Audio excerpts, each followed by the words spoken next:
মতো কাজ করছে মমতা বেলা ঠাকুর মমতা বন্দ্যোপাধ্যায়ের উস্কানিতে, মানে দুই মমতা, মমতা স্কয়ার, এই দুই মমতা মিলে শান্তনু ঠাকুরের বাড়িতে কিছু দুষ্কৃতী পাঠিয়ে তাকে হেনস্থা করার চেষ্টা করেছে।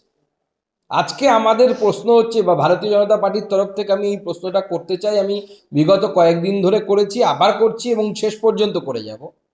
সিএ আইন যখন পাশ হলো, সেই আইন পাশ হওয়ার পর মমতা বন্দ্যোপাধ্যায়ের ভিডিও ফুটেজ আছে। একজন দায়িত্বপ্রাপ্ত মুখ্যমন্ত্রী হিসেবে তিনি বলেছিলেন, আপনারা কেউ সিএতে অ্যাপ্লিকেশন করবেন না।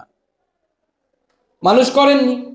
মমতা বালা ঠাকুরের পক্ষের যারা মতুয়া তারা নিশ্চয়ই করেননি, কারণ মুখ্যমন্ত্রী বলেছে। আজকে তাদের নাম যদি এসআইআরে বাদ যায় সঠিক সময়ে সিএতে অ্যাপ্লিকেশন না করার জন্য, তো তারা তো দোষী নয়, দোষী তো মমতা বন্দ্যোপাধ্যায়। কারণ মমতা বন্দ্যোপাধ্যায় বলেছেন আপনারা সিএতে অ্যাপ্লিকেশন করবেন না। তো মমতা বন্দ্যোপাধ্যায় তার দায় নেবেন না? মমতা বন্দ্যোপাধ্যায়কে তার দায় নিতে হবে। আমরা তো বলেছিলাম উল্টো কথা, আমরা বলেছিলাম আপনারা চোখ বন্ধ করে সিএতে অ্যাপ্লিকেশন করুন, আপনারা নাগরিকত্ব পাবেন এবং সেই নাগরিকত্বের মাধ্যমে আপনাদের নাম ভোটে এসআইআরে উঠে যাবে, ভোটার লিস্টে উঠে যাবে। আমাদের কথা শোনেননি আপনারা। দায়টা কার? শুনেছেন মমতা বন্দ্যোপাধ্যায়ের কথা।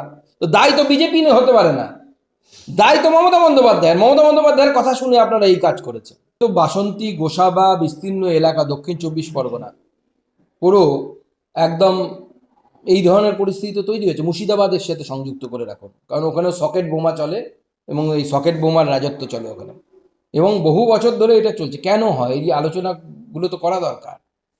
আজকে সংখ্যালঘু সম্প্রদায়, যে সংখ্যালঘু সম্প্রদায়ের ভোট মুখ্যমন্ত্রী 100% পান, 100% ভোট পান, আজকে তাদের মধ্যে এই প্রশ্নটা কেন উঠছে না? হাতটা উঠলো কার? যে ব্যক্তির নাম বললেন, সে কি ক্লাস 4-এর স্টুডেন্ট উঠেছে, তার বাবার সম্ভবত পলাতক বা সেই বাড়ির মালিক পলাতক।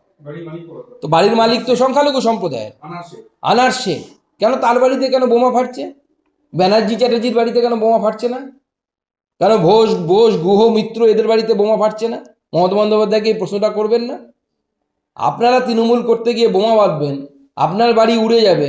কোনো শুনেছেন অভিষেকের বাড়ি উড়ে গেছে? অভিষেক ব্যানার্জির বাড়ি বোমা বাঁধতে গিয়ে কেন ওরে না অভিষেক ব্যানার্জির বাড়ি? আচ্ছা, অভিষেক ব্যানার্জি বড় নাম হয়ে গেল, আপনারা কেন বালুদার বাড়ি ওরে না বোমা বাঁধতে গিয়ে? বালুদার হয়ে বোমা বাঁধতে গিয়ে মুসলমানের বাড়ি উড়ে যাচ্ছে, আর বালুদার বাড়ি উঠছে না। তো এই প্রশ্নগুলো তো মুসলিম সমাজের করা উচিত।